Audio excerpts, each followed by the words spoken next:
So the new Valorant agent, Gekko, releases tomorrow, and I had the privilege of being able to try him out early to make this video for you guys. In this video, we're going to be looking at Molly lineups for Gekko for attacking, post-plant, and defending on ASCENT.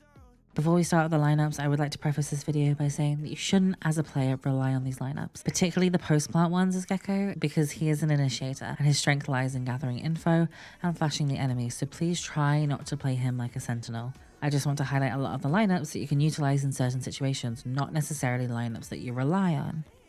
Anyway, with that being said, let's get into the video. So first we'll start with ASCENT. There are two lineups that I'll be using as a way of clearing out angles and forcing enemies into uncomfortable fights. These two angles are behind generator and behind dice. To throw your molly so it lands behind the generator, you're going to want to stand in this corner and put your crosshair between these two spikes as shown. A normal throw will launch this into the air and bounce off the back wall and land behind the generator. This is a great molly to clear out behind generator and force enemies to fight you where they have no real cover. For the molly that lands behind dice, simply stand in the same corner again, look at the far right spike and then aim just a little bit above with your crosshair and just do a regular throw. This will then launch it into the air and land behind dice. Now if we look at the post plant mollies, we're going to be looking at two particular plant spots. So we're going to be looking at the front of generator plant and in front of dice plant. When looking at the post plant lineup for generator plant, what you want to do is stand in this corner by the box, look up and align the top left corner of the left box above the molly on the HUD with the corner of this section here. From there, it's just a normal throw and it will land in front of the generator. For the plant that's in front of dice, make sure to stand in the same corner again and just aim your crosshair at the tip of the far right spike. Just do a normal throw and it'll land in front of dice.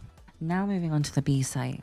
I have one molly that you can use to push enemies off of the CT angle and one post plant molly for the default plant behind the box. For the molly that lands in CT, simply stand and align your crosshair with the left side of the garage frame like I do. Aim along the bottom of the window frame on the left side of the first bar and do a regular throw. This will land in CT and due to the radius of the molly, will cover very wide space. The post plant lineup for the default plant behind the box is pretty simple. Stand in this corner, aim at the tip of the second spike from the bottom and just do a regular throw. This will land just behind the boxes and is a really nice post plant molly. Now for one of my favorite combination lineups, we're going to be looking at a retake, specifically when you have a killjoy ult, by standing on the right side of the left greenery like shown and aiming at this particular leaf and throwing. This will force enemies to decide whether they want to die to a one-shot molly or get detained by the KJ ult.